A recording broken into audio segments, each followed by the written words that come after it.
Hello friends, स्वागत है आप सबका हमारे यूट्यूब चैनल द वैदिक गुरुज में। आज वैदिक gurus class 10th Hindi medium बच्चों के लिए प्रश्नावली 5.3 के आखिरी 3 सवाल 18, 19 और 20 हल करेंगे। बहुत इंपॉर्टेंट प्रश्न है, आपने इनको ध्यान से समझना है और वीडियो को पूरा देखना है। तो आइए देखते हैं, शुरू करते हैं। देखिए 18वें प्रश्न से लिखा है, केंद्र ए से प्रारंभ करते हुए बारी बारी से केंद्रों ए और बी को लेते हुए त्रिज्याओं 0.5, 1, 1.5 और 2 सेंटीमीटर वाले उत्तरोत्तर अर्धवृत्तों को खींचकर एक सर्पिल यानी कि स्पाइरल बनाया गया है। कैसे? देखो इस तरह से, पहले ये वृत्त लेना है, ए केंद्र लेना है और यहां पर 0.5 त्रिज्या लेके ऐसे अर्धवृत्त लगाना है। फिर बी को केंद्र मानना है और यहां तक त्रिज्या लेके 1.0 ऐसे दूसरा अर्धवृत्त, फिर तीसरा अर्धवृत्त 1.5, फिर चौथा अर्धवृत्त 2.0 ऐसे लेते हुए एक स्पाइरल बनाना है। ऐसे करते हुए आपने 13 अर्धवृत्त खींचने हैं। टोटल 13 अर्धवृत्त मतलब जो पदों की संख्या होगी वो हमारी 13 आ जाएगी, n बराबर 13। अब लिखा है इस सर्पिल की कुल लंबाई क्या है। कुल लंबाई हमें बतानी है और हमें प्रश्न में दिया हुआ है कि जो पाई का मान आपने लिखना है वो 22/7 लिखना है। तो देखिए कुल लंबाई जो होती है, अर्धवृत्त है जैसे यहां पर, तो इसका जितना परिमाप होगा यानी परिधि जितनी होगी उतनी इसकी लंबाई होगी। तो वृत्त का परिमाप का सूत्र आपको पता है, 2πr होता है। तो अब क्योंकि हमारे पास पूरा वृत्त नहीं है, अर्धवृत्त है, तो अर्धवृत्त का परिमाप क्या होगा, 2πr का आधा 1/2 कर देंगे, ये कट जाएगा 2 से 2, देखिए πr आ गया। तो एक अर्धवृत्त की जो लंबाई है वो πr के बराबर है। r जो है वो यहां पर, r का मतलब है त्रिज्या, ठीक है, और पाई के स्थान पर अभी पाई रखेंगे हम। तो अगर हम मान लें कि जो पहले वाला अर्धवृत्त है उसकी लंबाई जो है यानी अर्धवृत्त की जो त्रिज्या है वो परिमाप है, परिधि वो L1 है, तो वो सूत्र अगर पाई r का लगाऊं मैं तो पाई के स्थान पे पाई रहेगा, r त्रिज्या, पहले वाले वृत्त की त्रिज्या थी 0.5, तो परिमाप बन गया 0.5 पाई। फिर ये दूसरा शुरू हो जाएगा यहां से 1.0 पाई, फिर ये तीसरा शुरू हो जाएगा 1.5 पाई, फिर ये चौथा शुरू हो जाएगा 2.0 पाई। इस तरह से चलता रहेगा। तो अगर मान लें L1, L2, L3, L4 जो है वो अर्धवृत्तों की लंबाई है, तो जो एपी सीरीज बनेगी, श्रेणी, वो क्या बनेगी, देखिए पहले L1 की लंबाई पाई r लिखना है, r 0.5 है, 0.5 पाई, फिर दूसरा 1.0 पाई, तीसरा 1.5 पाई, चौथा 2.0 पाई। इस तरह चलता जाएगा। कहां तक चलना है, 13 पदों तक, क्योंकि n का जो मान है वो 13 है, मतलब पदों की संख्या 13 लेनी है। और कुल लंबाई ज्ञात करने के लिए जो सूत्र लगेगा वो हम लगाएंगे Sn का। क्या होता है Sn का सूत्र, n/2, 2a जमा n-1 ब्रैकेट के बाहर d।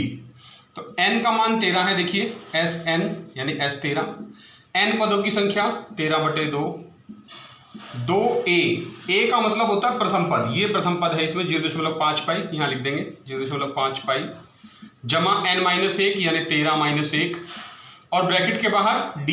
तो देखिए हर बार कितना बढ़ता जा रहा है, 0.5, 1, 1.5, 2.0, यानी जो d का मान आ गया सारवंतर 1.0 पाई माइनस 0.5 पाई।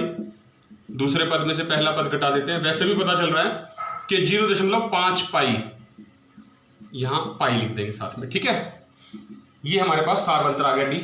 इसमें से देखिए पाई इस संख्या में भी और इस संख्या में भी, दोनों संख्याओं में से पाई कॉमन ले लेते हैं बाहर, तो 13/2 गुना पाई हमने कॉमन ले लिया, 2 गुना 0.5 1 बन जाएगा 1.0 प्लस 13 में से 1 गए 12 गुना में 0.5, ठीक है, पाई हमने बाहर लिख लिया था, ये आ जाएगा 13/2। पाई के स्थान पे पाई का मान लिख देते हैं 22/7।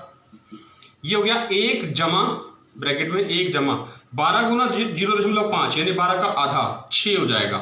तो ये बन गया, देखिए हल करके 13/2 गुना 22/7 गुना 6 जमा 1 7। अब इसको हल कर देते हैं, देखिए 7 से 7 कट गया, 2 एकम 2, ये 11 गुना 22 कट गया, तो 13 गुना 11 बचा, यानी 143 सेंटीमीटर जो है वो कुल सर्पिल की लंबाई आ जाएगी। ये 19वां प्रश्न हल कर रहे हैं प्रश्नावली 5.3 का।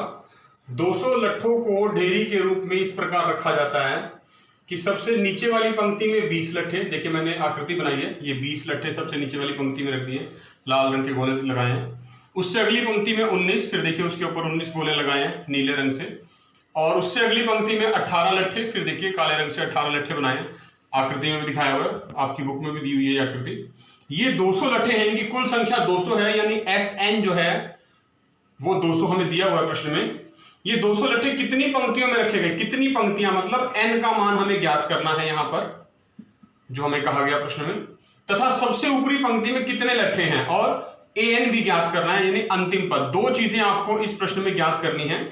दिया क्या क्या हुआ है, एक तो हमें श्रेणी दी हुई है एपी सीरीज 20, 19, 18 ऐसे चलती जाएगी।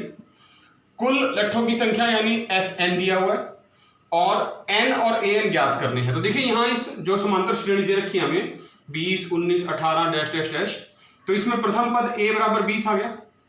सारवंतर d क्या आएगा, दूसरे में से पहला पद माइनस कर देंगे, यानी 19 माइनस 20 लिखेंगे, तो d का मान -1 आएगा।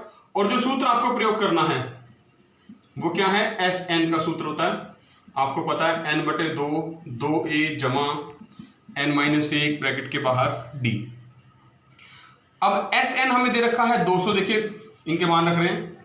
n हम ज्ञात करना चाहते हैं 2a, प्रथम पद 20 है a, n हमें ज्ञात करना है और d का मान -1 यहां रख दिए हमने सारे मान। देखिए इसको हल करते हैं हम, ये आ गया 200 बराबर n/2, ये हो गया 20 दूना 40, ये -1 से गुना कर देंगे, -1n और माइनस प्लस हो जाएगा 1 आ जाएगा यहां पर, तो ये 2 इधर जाके गुना हो जाएगा। देखिए 200 गुना 2, अगर मैं इसको इधर गुना कर दूं तो 400 बन जाएगा यहां पर, बराबर में n, और ये 40 जमा 1 41 माइनस n बच गया। अब ये n अंदर गुना करना आपने, तो ये आएगा 400 बराबर 41n माइनस n की घात 2। इस द्विघात समीकरण को हल करना, देखिए यहां लिख रहे हैं n की 2 माइनस 41n जमा 400 बराबर 0 लिख सकते हैं। अब इसके हमने गुणनखंड बनाने हैं, तो n स्क्वायर, देखिए n की शक्ति 2 जो है, इसका जो प्रथम पद है गुणांक 1 है और यहाँ अंतिम पद 400 है, तो 1 गुना 400 आ गया। अब हमने 41 को तोड़ के लिखना है, तो 400 की हम अभाज्य गुणनखंड लिखेंगे, 2 के पहाड़े पे जाएगा, पहले 2 दूनी 4 0 0, फिर 2 पे, 2 एकम 2 0 0, फिर 2 पे जा सकता है, 2 पंजे 10 0, फिर 2 के पहाड़े पे काट सकते हैं, 25 दूना 50, अब 5 पे, 5 एकम 5, 5 पच्चे 25 और 5 एकम 5। अब देखिए गुणनखंड बन गए, 2 दूनी 4 दूनी 8 दूनी 16, तो ये हो गया, और 5 पच्चे 25 ये हो गया, तो ये 25 बन गया और ये 16 बन गया, तो 25 और 16 41 होता है। देखिए तो हमने गुणनखंड बना लिया, लिख रहे हैं यहाँ पर n की 2 माइनस 41 के स्थान पर लिखना है 25 जमा 16, n ब्रैकेट के बाहर रहेगा, जमा 400 बराबर 0, तो ये आ गया 1 n की 2 माइनस, ब्रैकेट खोल दीजिए, माइनस 25n, बाहर माइनस का चिन्ह है, चिन्ह बदल जाएगा, माइनस 16n जमा 400 बराबर 0। तो पहले 2 पद और अंतिम 2 पद गुणनखंड बना देंगे। देखिए n का मान, n कॉमन आ गया, n-25, इन दोनों में से -16 कॉमन आ गया, n-25 बराबर 0, तो n-25 और n-16 ये 2 गुणनखंड बन गए। तो यहां से देखिए दोनों को अलग अलग 0 के बराबर जब रखेंगे आप, तो n-25 बराबर 0, n-16 बराबर 0, तो n के 2 मान आ गए, एक 16 आ गया और एक 25 आ गया। इन दोनों में से हमें कौन सा मान रखना है n की संख्या, वो हम ज्ञात करेंगे। देखिए हमारे पास जब लिखेंगे, जब n बराबर 25 हो, यदि हम कह दें कि भाई जो लट्ठों की जो पंक्तियां बनेंगी वो 25 पंक्तियां हैं, तो हमें कैसे पता चलेगा, हम जो सूत्र प्रयोग करेंगे वो an का प्रयोग करेंगे, a जमा n-1 ब्रैकेट के बाहर d, जिससे हमें अंतिम पद के भी पता चल जाएंगे। तो a के स्थान पर जो प्रथम पद था वो 20 था, n हमने 25 ले लिया है -1 और d का मान -1 था, तो 20 जमा 25 में से 1 गए 24 ब्रैकेट के बाहर -1, यानी 20 माइनस 24 -4, देखिए ऋणात्मक आ गया। तो जो अंतिम पद में लट्ठों की संख्या है वो ऋणात्मक आ गई, तो वो संभव नहीं है, लिख देंगे यह संभव नहीं है, क्योंकि नेगेटिव नहीं हो सकता। फिर हम लिखेंगे n का मान हमने जो दूसरा निकाला था यानी कि 16, जब n बराबर 16 लेंगे तब an का सूत्र प्रयोग करेंगे, a जमा n-1 ब्रैकेट के बाहर d, a का मान 20, n का मान अब 16 लिखना है हमने, d सारवंतर -1 ही रहेगा, 20 जमा 16 में से 1 गए 15 गुना -1, तो 20 माइनस 15 5। तो देखिए अंतिम पद जो है यानी अंतिम पंक्ति में जो लट्ठों की संख्या आएगी वो 5 आएगी और वो धनात्मक है, हम ये ले सकते हैं। तो हमें पता चल गया कि जो पंक्तियों की संख्या है वो 16 है और अंतिम पद में कितने लट्ठे आएंगे? 5। देखिए 20वां प्रश्न कर रहे हैं, बहुत ही अच्छा प्रश्न है, रोचक है, आपको बहुत अच्छा लगेगा। एक प्रतियोगिता के ऊपर आधारित है। कहते हैं एक आलू दौड़ प्रतियोगिता आयोजित की गई है और उसमें पहले आलू से 5 मीटर की दूरी पर एक बाल्टी रखी है। जैसे ये बाल्टी रखी है, देखिए मैंने आकृति में दिखाया है, ये पहला आलू रखा है, मान लेते हैं यहां पर, इसकी दूरी इस बाल्टी से 5 मीटर है। फिर वो कह रहा है अन्य आलू एक सीधी रेखा में परस्पर 3 मीटर की दूरी पे रखे हैं। देखिए दूसरे जो आलू हैं वो 3-3 मीटर की दूरी पे रखे हुए हैं। इस तरह से 10 आलू रखे हैं इन्होंने एक सीधी रेखा में। फिर वो कहता है प्रत्येक प्रतियोगी बाल्टी से चलना प्रारंभ करती है और निकटतम आलू को उठाती है, उसे लेकर वापस आकर दौड़कर बाल्टी में डालती है। मतलब यहां से शुरू करना है, यहां तक जाना है, पहले आलू तक, इसको उठाना है और फिर यहां से वापस आना है दौड़ के और आलू इस टोकरी में, बाल्टी में डाल देना है। ठीक है, ये पहला काम करना है पहले आलू को उठाने के लिए। दूसरे आलू को उठाने के लिए फिर आगे जाना है, दूसरे आलू तक का दूरी तय करनी है यहां तक, फिर वापस आना है ऐसे और फिर उसको भी आपने यहां इस बाल्टी में डाल देना है। यह प्रश्न में लिखा गया। निकटतम आलू को उठाती है, उसे वापस लाकर दौड़कर बाल्टी में डालती है। दूसरा आलू उठाने के लिए वापस दौड़ती है, उसे उठाकर वापस बाल्टी में डालती है। ऐसा तब तक करती है जब तक वो आखिरी 10वें आलू पे ना पहुंच जाए। हमें बताना उसने ऐसे दौड़ के कितनी दूरी तय करी है। तो देखिए अगर पहले आलू की बात करें हम, यहां से वो बाल्टी से अगर मान ले चलना शुरू करें तो यहां से यहां तक गए, वो पहला प्रतियोगी पहले आलू तक, इसकी दूरी हमें 5 मीटर दे रखी है। मतलब 5 मीटर की दूरी ये तय करी और फिर यहां से वापस आए बाल्टी तक, 5 मीटर की दूरी ये तय करी। तो 2 बार 5-5 मीटर तय किया, कितना हो गया? 10। तो पहले आलू को उठाने में तय की गई दूरी 2 गुना 5 बराबर 10 मीटर। फिर बात करेंगे दूसरे आलू को उठाने के लिए। दूसरे आलू को उठाने में तय की गई दूरी कितनी आएगी? अब फिर से यहां से चलना, तो पहले आलू की 5 थी, उसके बाद आगे का डिस्टेंस जो है वो दूरी 3 मीटर फिक्स है सबकी। तो 5 ये और 3 ये, टोटल कितनी होगी?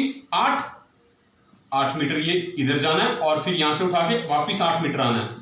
तो यानी दुगना हो गया, 2 गुना 8, 16 मीटर आ गया।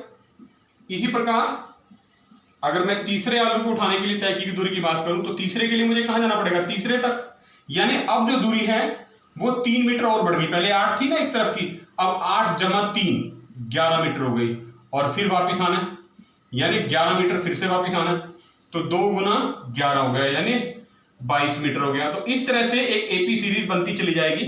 तो जो श्रेणी बनी वो क्या बनी? 10, 16, 22 और dash dash dash dash dash. और टोटल हमें बताया गया है प्रश्न में कि कुल आलू की जो संख्या है वो 10 है, यानी कि n बराबर पदों की संख्या तो होगी 10। ये प्रथम पद हो गया a, ये 10 हो गया।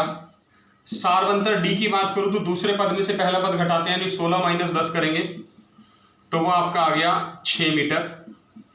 ठीक है, हमें कुल दूरी ज्ञात करनी है, यानी हमें SN ज्ञात करना। और SN का सूत्र आपको पता है क्या होता है? n/2 2a जमा n-1 ब्रैकेट के बाहर d। इनका मान रख देंगे, n के स्थान पे 10 रखना है, 10/2 2a के स्थान पे भी 10 रखना है, n के स्थान पे भी 10 -1 n-1 और d का मान 6 है। तो देखिए हल करेंगे कितना आएगा, ये कट जाएगा, 2 एकम 2 2 पंजे 10, 5 आ गया ब्रैकेट के बाहर, 10 दूना 20 जमा 10 में से 1 गए 9 और 9 को 6 से गुना करेंगे तो 9 6 54। तो ये हो गया 5 गुना 50 और 4 54 और 20 74। तो इसको 5 से गुना कर दीजिए आप, कितना आएगा देखिए, 5 चौका 20, 5 7 35 और 2 37, यानी 370 मीटर की कुल दूरी प्रतियोगी को तय करनी पड़ेगी। तो देखा बच्चों आपने, ये थे प्रश्नावली 5.3 के अंतिम 3 सवाल 18, 19 और 20। बहुत इंपॉर्टेंट प्रश्न हैं, आपने ध्यान से करने हैं और सभी स्टेटमेंट्स को अच्छी प्रकार से समझ के, वीडियो को पूरा देख के सभी प्रश्नों की अच्छे से आपने प्रैक्टिस भी करनी है। हमारी आपसे रिक्वेस्ट है, आपने इन सभी प्रश्नों को ध्यान से समझना है, वीडियो को लाइक करना है और कक्षा 10वीं की और जितने बच्चे हैं उन सबके साथ इसको शेयर जरूर करना है। वैदिक गुरुज आपको बहुत जल्द फिर मिलेंगे नए वीडियोस के साथ, प्रश्नावली 5.4 के अगले प्रश्नों के साथ। उसके लिए वो वीडियो सबसे पहले आपको मिले, हमारी आपसे रिक्वेस्ट है आप वैदिक गुरुज का चैनल यूट्यूब से सब्सक्राइब जरूर करें और बेल आइकन का बटन भी जरूर दबाएं। अगर पिछला वीडियो आपको चाहिए, वो नहीं मिले हैं आपको, तो आप सब्सक्रिप्शन बॉक्स में आपको उनके लिंक मिल जाएंगे या ऊपर आई का बटन दबाकर भी आपको वो वीडियो मिल जाएंगे, आप वहां से चेक कर सकते हैं। वैदिक गुरुज आपसे बार बार यही रिक्वेस्ट करते हैं, अपने घर में रहिए, सेफ रहिए, सुरक्षित रहिए, स्टे होम स्टे सेफ और जुड़े रहिए वैदिक गुरुज के साथ। बहुत जल्द फिर मिलेंगे, तब तक के लिए थैंक यू।